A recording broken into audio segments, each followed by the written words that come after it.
Hey, everybody. Welcome again to the podcast. I am so excited that you've joined us today. I have my special guest with me here today, and I believe that you're going to be blessed by what they have to say. We're talking about marriage made easy. We're going to kind of go through their love story, their ups and their downs, and perhaps what they would like to share with those of you who are dating and for those of you who are married. Now, Pastor and Dr. D.D. Freeman, been married for 37 years. That's a long time, 37 years, 3 children, 8 grandchildren, 4th generation pastors the Spirit of Faith for 27 years in Baltimore, Brandywine, and Temple Hills, Maryland. So we're glad to have them here today. Pastor and Dr. D.D. Freeman, welcome. Thank you. So delightful to be with you today, Bishop. I tell you, you to the both of us, in particularly me, have set the benchmark for years concerning what ministry should be, what it should look like, how it's conducted. Man, I'm so humbled and grateful to be with you on today. We are. Yeah, absolutely. Yeah, thank you for inviting us. Thank you. Oh, anytime. Glad that you're here. Now, you've been married for 37 years, and I'm a firm believer that love is the glue that keeps things together, and it is a human trait, if you will, that God gave all of us. Some people can say, it's impossible to love. No, we have the ability, we can love if we desire to love. So I guess my question here, as I've watched you guys, you've given birth to a ministry called Marriage Made Easy. So we're going to talk about that a little bit, but let's get into your love story, because people are watching, and listen, people are busy, they're nosy, they want to know, how did people get hooked up and all that kind of stuff. So could you just briefly walk us back into how you guys met and what started the sparks? Now, do you want his version or mine? I just do. Always. I knew you were going to say that. You go ahead, because I'm interested in hearing your side again. Okay, I will tell you. I met him when I was 14. I was working my first summer job and came to the pool with a guy that I liked. Okay, that's a good story. Yeah, that was a guy that I liked. Yeah. And wow. That was the first time we met, and I don't really know how it really evolved into us being friends, because we stayed friends for years. We never got in a relationship or dated, but I just wanted his girlfriend, Bishop. I call it puppy love, call it whatever you want to call it. I'm seeing this girl, and I'm saying, around that time, we had rap lines, you remember. I say, hey, girl, leave that squirrel. Come see the world with me. And then I asked her, what's your sign? And I told her to float on. Float on, you remember that? But then I turned 16. I remember turning 16, and I really had a crush on him. I really liked him. And he really wasn't paying me any attention other than just being my friend. And someone at the recreation center, the director, asked me to be in this pageant. That's an accurate story. I told them the only way that I would participate in the pageant is if they could get Mike Freeman to be my escort. And wow. They said, wow, that's an easy task. And because this guy was a mentor of mine. So at that point in time, he could pretty much. Yeah, and like a father of mine. Yeah. Wow. And so I got him to be my escort. And I think we just really stayed friends again. It was funny because it was not funny. Now I look back over it. That was the worst day almost of my life at that time, because I had forgot my whole speech, was in a pageant and didn't have a clue of what I was totally embarrassed me. Listen, I embarrassed myself. I vowed to God that I would never stand up and say anything in front of anyone.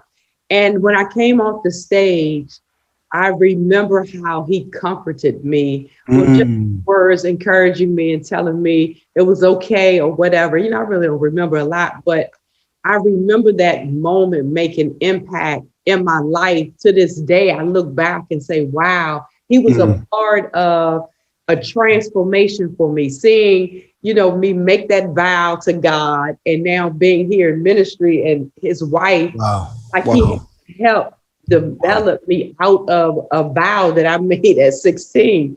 But we stayed friends, and I remember him becoming a Christian. I wasn't. I was a Christian all the time. No. I just wasn't living like that. Exactly. He was a heathen, just like I was.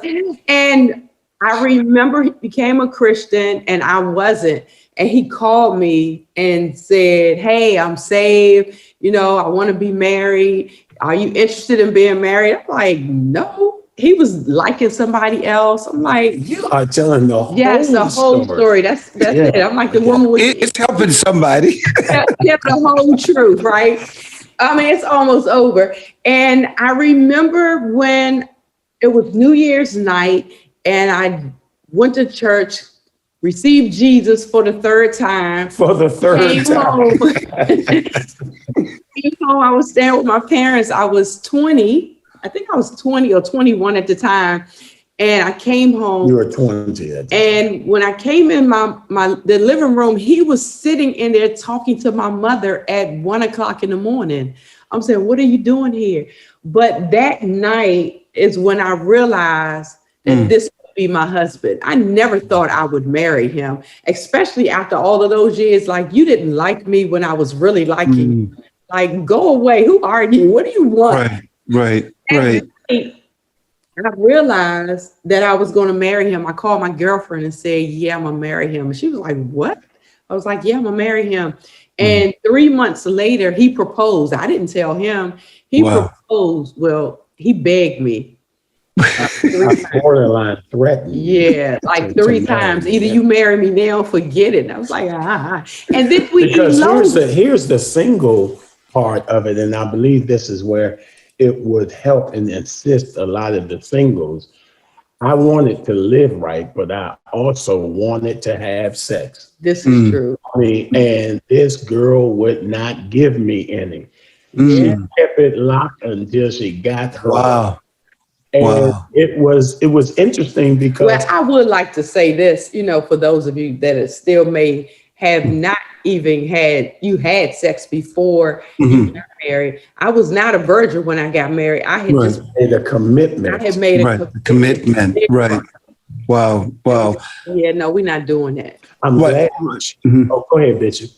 No, go. You finish your thought, and then I have a question. I'm glad she mentioned that part of it because there are people who watch all the time, and we share sometimes our testimonies from the place of victory and not from the place it started. And so with her being just that transparent about where she happened to be, because when she made a decision to live for the Lord, all of that included that commitment unto him.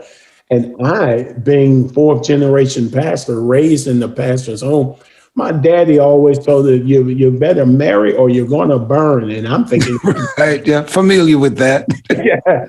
And so the whole pursuit was about, you know, being married, being engaged, having an opportunity to engage in what married couples are. Right. And for me, my father was the same way. He met my mother at a bus stop, and 6 weeks later they were married. Right. 5 years of marriage, you know, they remained together. I met 3 months later they were married. Still are married today. Wow. 51 years. So we are the product of a bunch of years of marriage. My point is, when we decided to do it, she didn't think her mom was ready to receive that. or how'd that go? And we eloped. Yeah. How'd that go? Nobody Why? was ready. You pressed me and told me we could still have a wedding later. And I let him convince me to go get married and not tell my parents. The plot thickens, Bishop. We got married, ran off to the Justice of Peace, got married. What? And for 15 months, she went home, I went home. We would see each other. We purchased the home. And you were married, but your parents didn't know. No one knew. Oh my goodness. Years. And it gets worse. What happened? Because his father was going to officiate our wedding that was coming up. So we had to go to another state and get another license. Oh, God. So you can see where this is headed. So I'm telling you, this is very healthy, I think, for the listeners, because, you know, so many times people watch people in television as, you know, I'm quite sure they've seen both of you. You're always on TV. You're doing excellent with your various programs and even with the Marriage Made Easy project that you guys are on. And people look and say, oh, they're perfect people from day one. They've gotten it right from day one. And to hear this, there are people watching and listening who are saying, okay, so that means we can all make mistakes. We can all do things based on driven by the flesh, because back then, okay, fine, you guys just went out, got married sneakingly, didn't tell your parents. For whatever reasons you did it, it's okay for us to be human. Just as long as it turns out like a pastor and Dr. D.D. Freeman. So I want to go back to, because you said something, Dr. D.D., that I really want to zero in on. You had this event at your school, this presentation, and you flunked it. But you said the way he encouraged you, that did it for you. I want you to talk a little bit to women, and then I'm going to ask Pastor to talk to the men. How important, Dr. D, for women to be so alert, to pick up the heart of a man, like your husband, a man who is right there at the right time to heal you when you're broken? Because so many women are hurt, shy, broken. But when a man comes along to help them, he's saying the right things, but sometimes they don't know how to embrace that man. You embraced a man that you weren't even interested in. But the way he opened up his mouth and comforted you, it did something for you. Would you talk a little bit about that? I would. Thank you so much. Great observation. Right. Yeah. I would really just minister to women to not put up walls and judge everybody by what someone else has done to them. A lot of times we're not as vulnerable and open as we should be because of the hurt, disappointment, and rejection, not only from being in relationships, but maybe even from our fathers. And a lot of times when a man comes along and try to offer their assistance or encouragement, we're not so readily open to receive it because we think, you know, it's something behind it. Like, what's your motive? What do you want from me? The angle? Yeah, what's the angle? What is it? I mean, even with me, myself, I think about how I was open and ready to receive it at that time. But then because of a course of events that happened between, say, that time and the time that I got married, when I got married, what I received at 16, I wasn't as open to receive when I got married, which was crazy because of different things that had transpired, you know, during whatever course of events.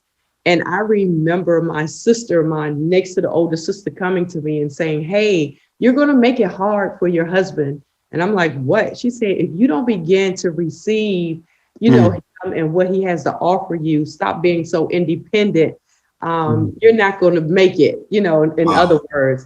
And I remember having to, you know, reevaluate even that, being open to receive what he had to offer me, that I wasn't this island that I thought I was, that I wasn't as independent and as boss chick as I But thought. amazingly independent, and rightfully so. You have. And was that difficult? And was that difficult for you? Because there's a lot of women. I mean, we're touching some real sensitive subjects here.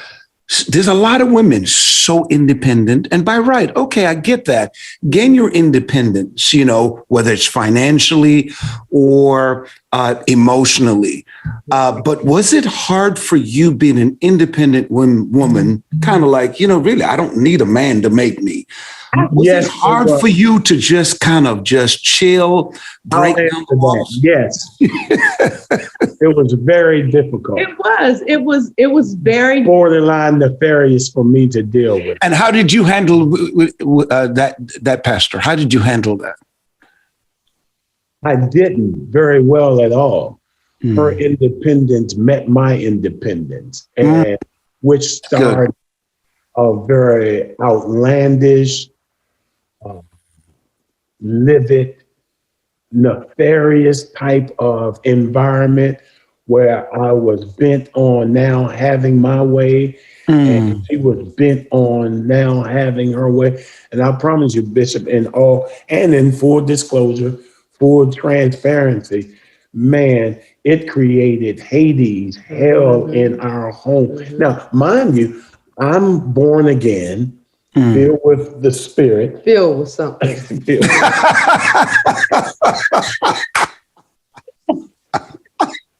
We care not to mention anymore.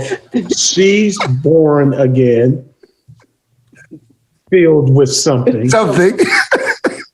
And when I tell you, no, on our way to our ministry, my father's church, every single Sunday. Now, I'm telling you, it was on. I mean, literally cussing each other out. Well, she wasn't much of a cusser. I tried. You ever met anybody who didn't put the words all together? And I used to have to help her. No, you meant blankety blank, blank, blank, blank.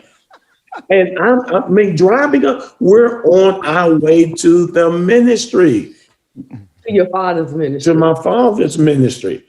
And of course, I'm not pastoring at that time. And all the way there at one another. I mean, this precipitated all sorts of things to go on for so long. It was horrible. I mean, even getting out. And I'll tell you about the form that people put on. We jump out. We just finished arguing. Get out of the car. See a saint. Praise the Lord. How you doing? God good. It was amazing. It was, but I would like to go back to that independence part because Yes, please. it's like I was very independent, like he said, and he was very independent. He's baby boy, I'm baby girl. We both were spoiled and used to, you know, having our way.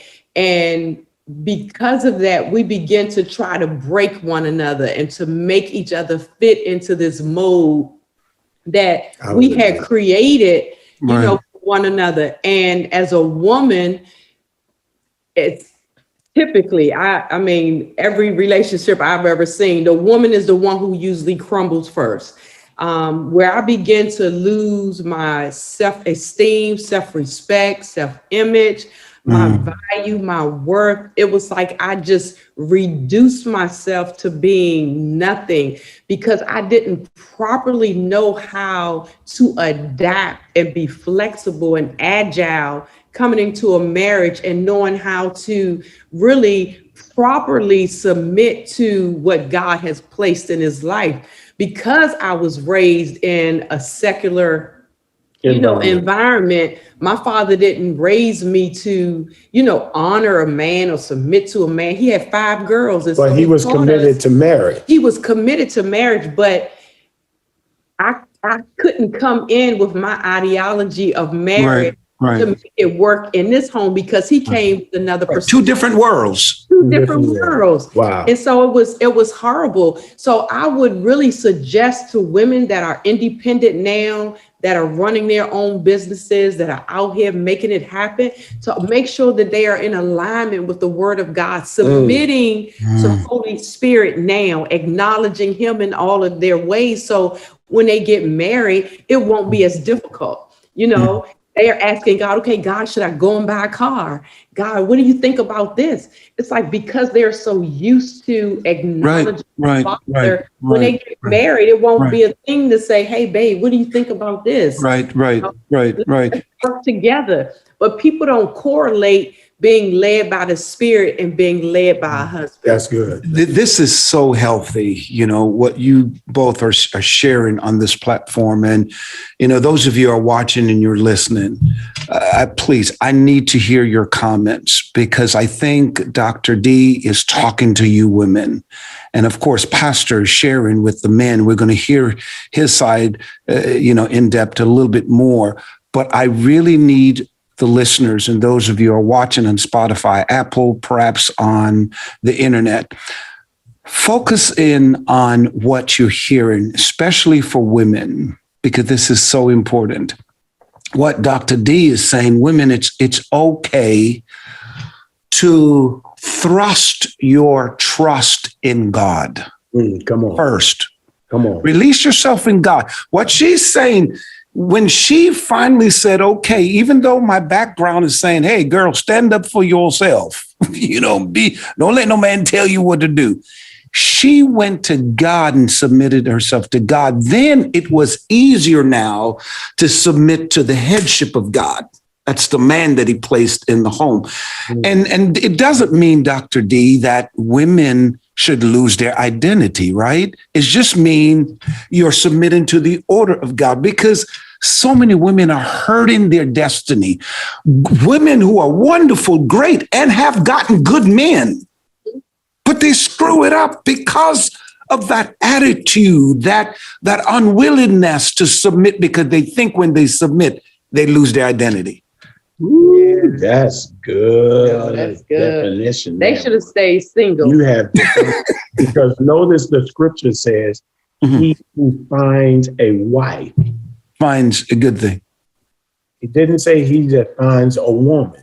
And the power to define is the power to fulfill.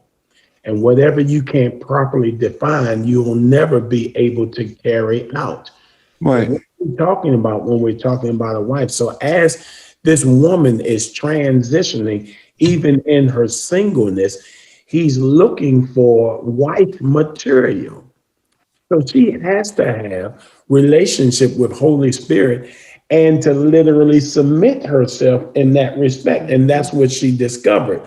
Man, it was so difficult because in addition to her independence, the woman made much more money than I did. So why should I listen to this guy? And his money is funny. His credit is jacked up. Was jacked up. You know what I'm saying? I think she married potential in the project. I did. But I've been a man of faith all my life. Thank God. So you could not tell me I didn't have it all together. I was in faith. Okay, so hold on one second, Pastor, because this is good stuff. And I'm going to juice everything out of this today. Don't mind telling it all. But doctor, because you're helping people, the whole purpose of this podcast, and I know somebody's going to forward this to a friend, because someone who needs this kind of encouragement, because you can't keep doing the same things over and over, expecting change in your relationship, whether you're dating or you're married to someone, right now. But I want to ask Dr. D again. His credit was bad. He had no money. No, wait a minute, Bishop. Let's not go that far. He had no money. No, I'm on her side today, man. he wanted television, put it on layaway. So the question I want to ask you, because I hear it today, a lot of women, this is what they're saying. I ain't married, no man broke. He better have good credit. What made you, after being an independent woman, making good money, credit was good, you come into this relationship, chaos, all kinds of stuff. Why did you stay in it? And what made you say, wow, this man is good? Purpose. Let me just say it again. I can pitch. Oh, Yeah, I say a purpose. Wow. Go ahead. Go ahead, Pastor. Yeah. let me pitch this.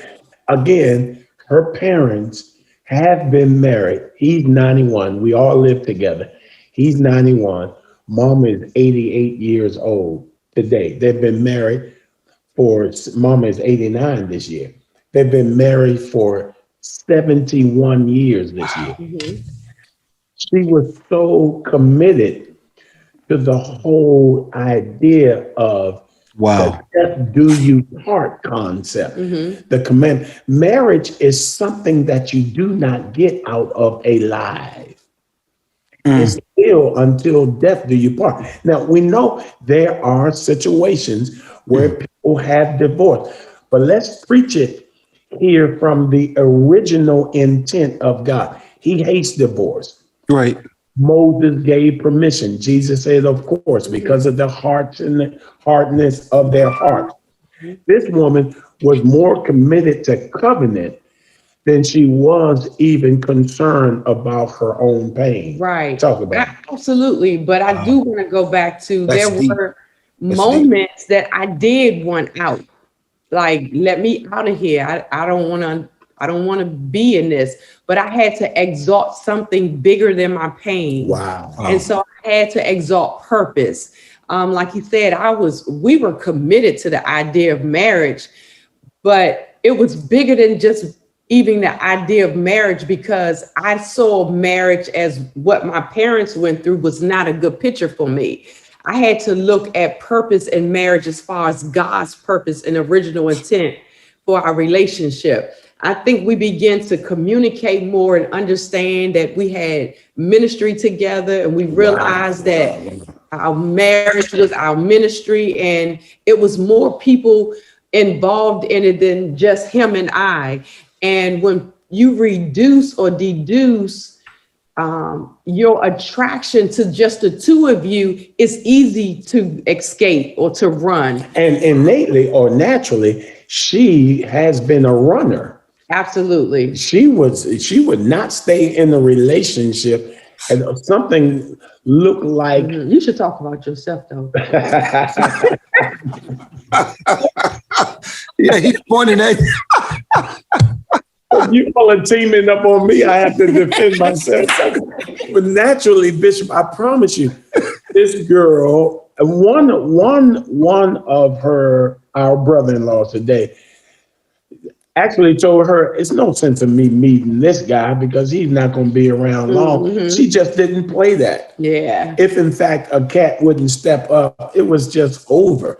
Now she's in this relationship where she knows she's given her word to God. Mm-hmm. She now has to stand in something that she would naturally run in. Can you? That's right. I didn't stick around long. So that's why I was saying there were times that I wanted to go because my nature was to just, bounce. Like, that's like it. You chew your food or Right. dumb. I was gone. That's why I was saying between that age 16 and being married 21 in that short time, I had experienced just too much of, nothing that caused me to just build this wall or this exterior protection around myself, that when I got married, it was like I didn't even let him in, even though I said, I do just say I'm there with you. I didn't say I was going to let you in my head space and in my heart. Right.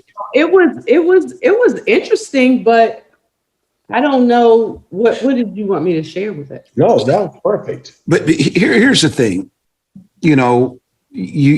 thank you for being frank and open and honest, sharing, your low moments with the audience. Because sometimes, especially as Christians, we tend to pretend that life has always been sweet for us. And like you said, you were on your way to church fussing and fighting. I think ordinary people can relate to that. That's who we are. Sometimes we don't know how to navigate through our relationships and meet each other on common ground. But there are people watching now, listening, and they too are having a bad relationship. Maybe they're dating. The guy's not asking them, the woman for marriage, or they just don't feel they're compatible to each other because of the drama. There are people who are married, same thing. All kinds of chaos. They hate each other. For whatever reason, just like both of you. If they were to sit before you right now, and your words is what's going to either make them make a decision that they need to make this purpose, just like you, Dr. D. Your words today in counseling them is either going to get them to the place of understanding their purpose, that maybe they're meant together. So to be together, that they're meant to be together. So what would you say to them, to those people who, listen, no matter what you're going through, you're really meant to be together? Because my husband and I, we've had that experience. Then what would you say to the second group of people who perhaps, no matter what, they might have gotten married to the wrong person? Or, as you know, it takes two to make the marriage work. What if one is adamant, I don't want this? Oh, they're going to continue doing certain things that would violate the other person's rights. How would you, counsel these two groups of people now? And I can tell you, I can see people at the edge of their seats right now. Somebody just pulled over in their car and said, I want to hear this. So what would you say? Bishop, that was a whole mouthful of what you just asked. Okay, I'll start and then I'll let you go into marrying the wrong person and all. No, I don't want to. I would love to go. No. I want to start first and have a crack at before you get started, because there's so much she can say. Because just ride with me. I'm riding with you. Okay, Bishop, that was so relevant. Mm-hmm. The inquiry. First of all, the devil. Okay, these are the words that's going to possibly get you to reconsider throwing in the towel. We look back today at the way we live, all of what we've been able to accomplish, acquire, help with people. I know what you're going to say. All of those difficult days that we had before us, we now realize the day that we're in right now is the day that the devil wanted to keep us from the beginning. Wow. He never wanted us to see. What my appeal to those of you all, he doesn't want you to see your future. He doesn't want you to see your future. He doesn't want you to see it. He doesn't want you to see your future. We look back now and we say, had we thrown it all away? That's good. That's good. Another woman will be on here.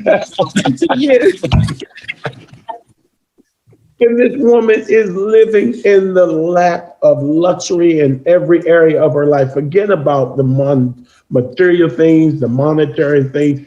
We're talking about the real deal here now. Bishop, this is not the church persona. This is not the fake. That's not fake. I could tell. It's real. That's why I said, I said it at the beginning, and I really want you both to understand I'm sincere saying that. That's why I've invited you both.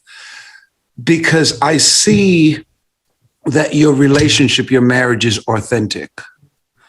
And what I'm so happy about from the get-go, without me even asking, you were upfront. It wasn't always like this. So you didn't paint a picture like it was perfect. So you're hitting it, Pastor, on the nail on the head. Because who would have thought, think about this. Look at your marriage today. You guys are really in love. Really respect each other, really are saving a lot of marriages. I've watched some of your Marriage Made Easy programs, and I will encourage all of my followers, Google them, look it up. They are amazing with how they open up their lives and how they encourage couples. But looking at you both now, I want to speak on the behalf of the entire world. Thank you for not throwing in the towel. I sincerely mean that. Thank you. Because had you done that, you would not have been in a program like this today.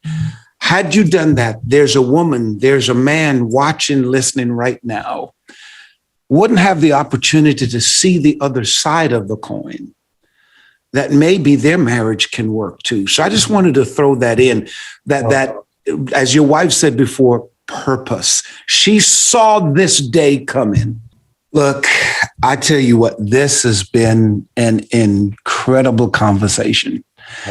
I want to thank both of you for, first of all, accepting the invitation and for being so candid, so open to the people. I believe you have literally brought back some people to life. And I sincerely mean that. For those of you who are watching, listening, please, I need to hear from you. Make sure that you make a comment. Tell me how you were blessed with this series on Marriage Made Easy. In fact, it was really about relationship. It's more than marriage. But I want to thank you for listening, and I'll see you next time on another podcast.